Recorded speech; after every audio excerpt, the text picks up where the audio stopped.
Ito yung aking tanim, ready for planting na ang aking okra. Kasi tinanim ko lang ito sa loob ng bahay ngayong spring dahil hindi naman pwede ilabas sa bahay dahil malamig pa. So, hintayin ko yung right na temperature para maitanim ko siya. Ito yung okra ko, oh. Malaki-laki na din. Ang battle gourd ko, ito din.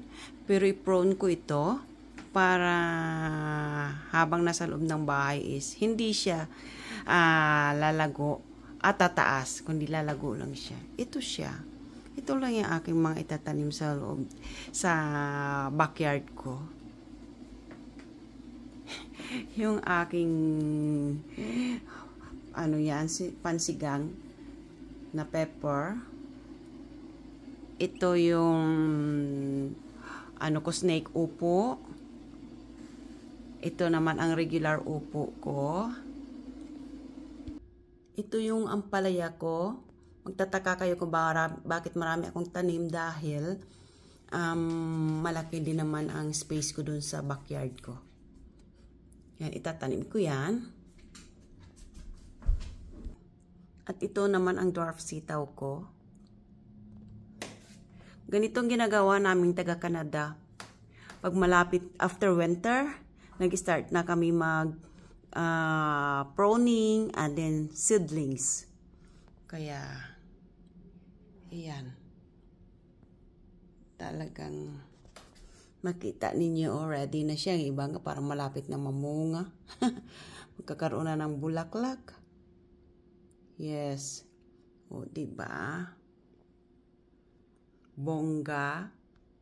Pero kailangan lang talaga na expose din sa araw para maganda ang tubo. Ito naman battle gourd ko. Pero ang sarap kaya. Sarap kaya magtanim.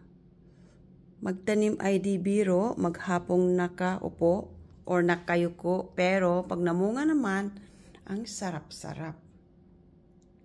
Right? Dito ko yan nilalagay sa tabi ng bintana.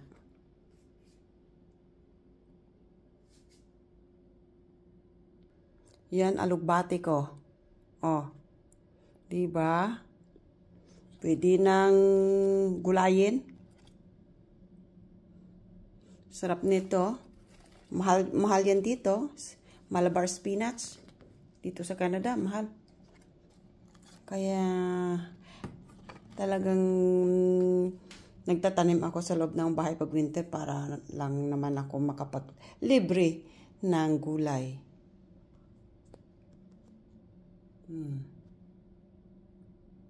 Tingnan nyo yung ampalaya ko. Diba? Mga malalaki na. Oh, ayan na.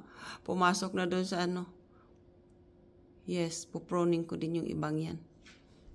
Para pag pinrone kasi, mag-strong ang ugat at saka ang mga sanga.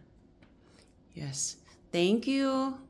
Hoping you will not, hindi kayo magsawa sa panonood ng aking video. Subscribe nyo ako, please. Please subscribe me and then don't forget to like and subscribe. Thank you so much.